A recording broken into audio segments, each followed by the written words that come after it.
pertama saya jawab, mungkin tadi Mbak sudah menjawabnya sendiri, masih itu isu kan. Terima kasih ya Mbak ya. Yang untuk itu kami kan selalu terbuka, ya kan. Namun itu adalah hak dari masing-masing apakah ingin ikut masuk ke TPN atau tidak. Jadi kalau kami, saya, Mas Andi dan semuanya pasti selalu terbuka. Geger dua menteri top Jokowi, Sri Mulyani dan Basuki Hadimulyono santer dikabarkan merapat masuk ke tim pemenangan Ganjar Mahfud. Kode keras sudah dilempar, orang baik kumpul sama orang baik. Dua anggota Kagama. Ya, saya temenan sama beliau, saya bertanya banyak hal soal politik infrastruktur, saya ngaji sama beliau gitu. Kalau Pak Bas terlihat kayak sedih gitu enggak ya? Iya, saya juga kaget karena waktu peluk saya pertama, beliau meneteskan air mata, terus saya dipeluk kenceng sekali. Tapi beliau bersahabat dengan saya soalnya lama sekali. Sedihnya kenapa? Nggak tahu, kangen kan? Ya karena mereka melihat apa yang sudah mereka kerjakan selama ini, yang sudah mereka haturkan, serahkan semua panggung politiknya kepada presiden, ternyata malah digunakan untuk ambisi keluarganya. Halo, dengar suara JJ di channel Redaksi Jurnal. Seperti dilansir dari tribunnews.com, sejumlah menteri di Kabinet Presiden Jokowi dan Wapres Ma'ruf Amin disebut-sebut masuk dalam tim pemenangan Capres-Cawapres di Pilpres 2024. Bahkan menteri ada yang terang-terangan mendukung pasangan Capres-Cawapres. Terkini, dua menteri Presiden Jokowi disebut-sebut gabung dengan tim pemenangan nasional TPN Ganjar Pranowo dan Mahfud MD. Mereka adalah Menteri Keuangan Sri Mulyani dan juga Menteri PUPR Basuki Hadimulyono. Ketua TPN Ganjar Pranowo dan Mahfud MD Arsyad Rashid mengatakan kabar Sri Mulyani bergabung dalam timnya masih sebatas isu. Hal ini disampaikan Arsyad merespon pertanyaan awak media mengenai isu Menteri Keuangan itu akan gabung TPN Ganjar Mahfud. Ia berkata, mungkin tadi Mbak sudah menjawab sendiri ya, itu masih isu ya. Pada 1 November 2023, Arsyad juga mengatakan pihaknya membuka pintu bagi Menteri BUMN Erick Thohir ataupun juga Basuki Hadimulyono jika ingin bergabung dalam TPN. Pernyataan ini disampaikan Arsyad terkait pertemuan Ketua Dewan Pakar TPN Ganjar Mahfud, Sandiaga Uno dengan Erick Thohir beberapa waktu lalu, juga Ganjar bersama Menteri Basuki. Namun Arsyad menyerahkan sepenuhnya kepada Erick Thohir, Sri Mulyani ataupun Basuki apabila ingin bergabung dengan TPN Ganjar Mahfud. Ia berkata, kami kan selalu terbuka ya, namun itu adalah dari masing-masing apakah ingin ikut ke TPN atau tidak. Jadi kalau kami, saya, Mas Sandi dan semuanya pasti terbuka. Selain Sri Mulyani, tokoh lain yang sempat dikabarkan merapat ke TPN Ganjar Mahfud adalah Menteri Pekerjaan Umum dan Perumahan Rakyat Basuki Hadimulyono. Isu ini bergulir pasca adanya beberapa video yang seakan memposisikan Pak Bas bakal segera masuk TPN Ganjar Mahfud. Sebelumnya juga sempat viral foto Ganjar yang berpelukan dengan Basuki. Ganjar mengatakan Pak Bas bahkan sampai menangis ketika beliau bertemu dirinya saat membahas terkait infrastruktur. Namun sejauh ini tidak ada konfirmasi apakah Basuki Hadimulyono sudah atau akan merapat ke kubu TPN Ganjar Mahfud. Capres Ganjar mengungkapkan momen akrab saat berpelukan dengan Menteri PUPR Basuki Hadimulyono. Ganjar menyebut dalam momen itu Basuki tiba-tiba meneteskan air mata.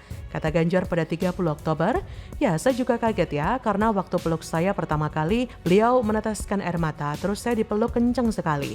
Ganjar pun saat itu mengaku kaget, ia mengaku langsung menenangkan Pak Basuki. Saat ditanya alasan Basuki sedih, Ganjar menjawab singkat, ia menduga Basuki sedih lantaran kangen kepadanya.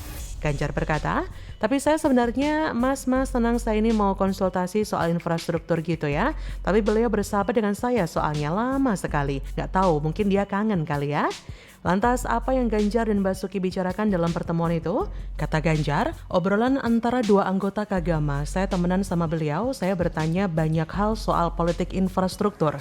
Saya ngaji sama beliau.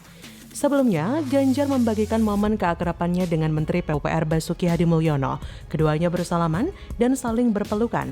Seperti dilihat detik.com, Senin 30 Oktober, momen itu dibagikan Ganjar di akun Instagramnya Minggu 29 Oktober. Ada dua foto yang diunggah Ganjar. Ganjar tampak mengenakan kemeja hitam, Basuki memakai kemeja putih. Foto pertama memperlihatkan keduanya saling berpelukan dan di foto lainnya keduanya bersalaman. Ganjar lantas menuliskan keterangan di postingannya itu. Ganjar mengaku dia dan Basuki saling merindu dan akan selalu berjalan bersama. Tulis Ganjar, saling merindu dan akan selalu berjalan bersama sambil menyisipkan emoji hati. Diketahui Basuki dinyatakan sebagai kader PDIP, Basuki kerap hadir di beberapa acara PDIP. Apakah ini adalah sinyalemen kuat Pak Bas bakal gabung di TPN Ganjar Mahfud? Ya semoga saja. Dua menteri top Jokowi, Sri Mulyani dan Basuki Hadimulyono memberikan kode keras merapat ke kubu Ganjar. Jadi tunggu apa lagi? Sekumpulan orang baik dengan niat baik untuk Indonesia lebih baik. Kurang apa lagi? Orang baik jelas pilih orang baik. Bagaimana menurut Anda? Pasangan Ganjar Mahfud dipilih oleh 42,4% responden. Angka ini mengungguli Prabowo Subianto Gibran Rakabuming Raka yang dipilih 31,4 responden. Sedangkan pasangan Anies Baswedan Muhaimin Iskandar berada di posisi ketiga dengan 26,2 responden.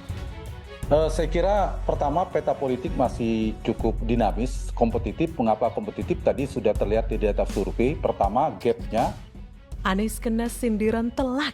Ganjar sebut hanya ada dua pasangan yang kejar-kejaran, elektabilitas mentok di bawah, kasian.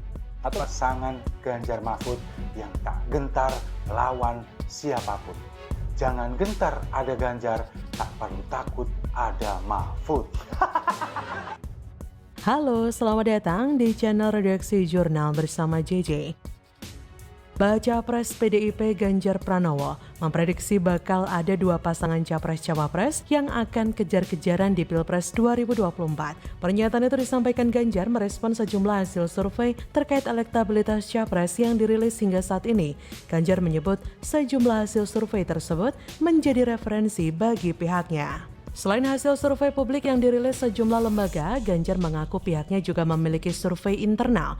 Survei tersebut ada yang dirilis untuk publik, juga ada yang hanya konsumsi internal.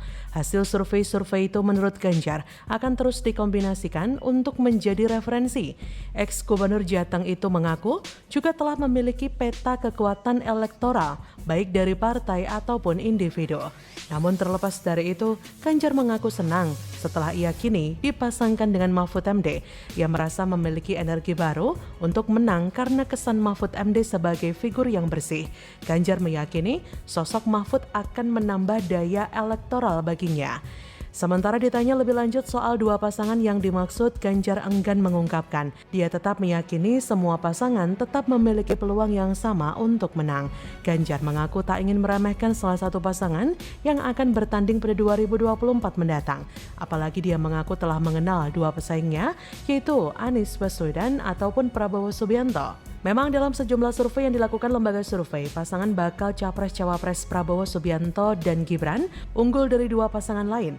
Pasangan Ganjar Mahfud berada di urutan kedua, sementara pasangan Anies Muhaimin selalu ada di posisi terakhir. Pernyataan Ganjar yang menyebut hanya ada dua pasangan Capres-Cawapres yang akan berkejar-kejaran memberikan gambaran bahwa Capres-Cawapresnya adalah Ganjar Mahfud dan Prabowo Gibran, sedangkan Anies dan Caimin dia tidak dianggap. Secara terang-terangan, Ganjar tidak menganggap Anies Imin ada. Kasihan amat Nis. Ya mau bagaimana lagi, hasil survei nggak pernah beranjak dari posisi 3. Udah jelas kalah lah, bahkan kalah telak di satu putaran. Selain itu, sebagai individu yang bukan terlahir dari entitas politik, tentunya wajah Anies secara personal lebih identik sebagai profesional daripada seorang politisi. Karena bukan sebagai kader atau pejabat partai, Anies tidak mempunyai loyalitas dan basis dukungan massa partai. Anies memperoleh tiket pencapresan dari Nasdem setelah mengalahkan beberapa kandidat capres yang diusulkan oleh Nasdem. Pada akhirnya, Surya Paloh memilih Anies untuk dicalonkan secara resmi sebagai cawapres Nasdem. Rendahnya elektabilitas dibandingkan oleh capres-capres yang lain dipicu oleh tingkat komitmen dukungan politik yang rendah dari mitra koalisi. Jika mau diukur standar kelayakan soal siapakah yang paling pantas menjadi Presiden RI penerus Jokowi, Ganjarlah yang paling pantas. Sedangkan yang lain seandainya bisa, dicoret saja dari persaingan. Ini bukan soal takut kalah, khawatir gagal jadi presiden. Apalagi upaya black campaign, karena kalau mau dicermati dan dinilai dengan hati dan juga sportivitas, maka jika persaingan hanya melibatkan Ganjar Prabowo dan calon yang satu lagi yang sepi pemberitaan itu loh, maka Ganjarlah yang bisa dibilang sudah lolos ujian awal. Ganjar juga jauh lebih unggul dibanding dengan anak muda Kemelinti yang baru kemarin sore yang telah menerima kebaikan dengan menjadi wali kota, tapi sekarang dengan entengnya keluar dari PDIP demi memburu kekuasaan bersama capres yang secara kualitas bahkan masih di bawah Ganjar. Jadi bukan mau sombong, tapi kualitas Ganjar memang akan menang 1 putaran. Terlebih ada Mahfud MD yang menjadi cawapresnya. Kemenangan pasti sudah ada di depan mata. Bagaimana menurut Anda?